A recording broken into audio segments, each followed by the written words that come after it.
If President Milosevic will not make peace, we will limit his ability to make war.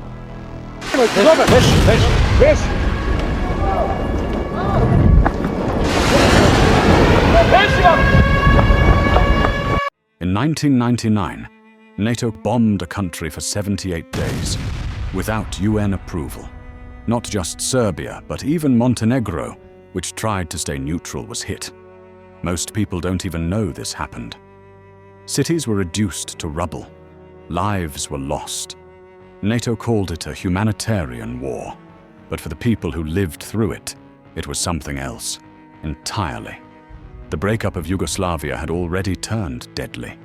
Bosnia, Croatia, and now Kosovo. In Kosovo, ethnic Albanians demanded independence. The Serbian government, led by Slobodan Milosevic, responded with brutal force. Reports of massacres and displacement emerged. NATO, led by the United States, warned Serbia to back off. Serbia didn't. Diplomacy failed. Then, without approval from the United Nations, NATO made a decision. War. March 24th, 1999. The first bombs fell on Belgrade, then Niš, then Novi Sad, and it didn't stop for 78 days. This was NATO's largest military operation in Europe since World War II, involving over 1,000 aircraft and 23,000 bombs. NATO claimed to only target military infrastructure, but civilian trains, media stations, power plants, even the Chinese embassy were hit. Lives were lost, families destroyed, and all in the name of humanitarian aid. Even Montenegro, which had little role in the conflict, wasn't spared. NATO bombs struck its radar stations, barracks, and coastal towns like Ulcinj and Bar.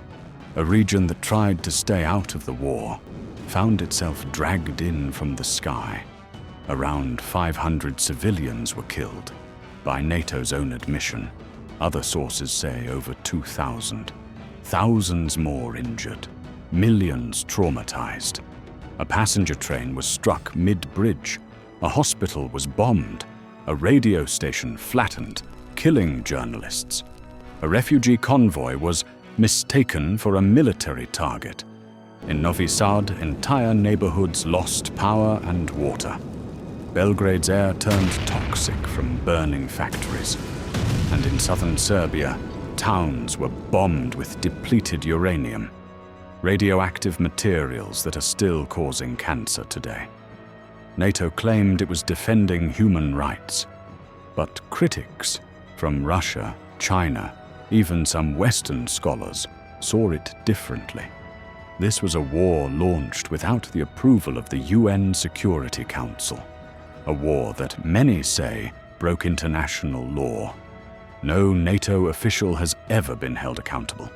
No investigation into civilian casualties ever led to a trial. On June 10th, 1999, Serbia agreed to withdraw troops.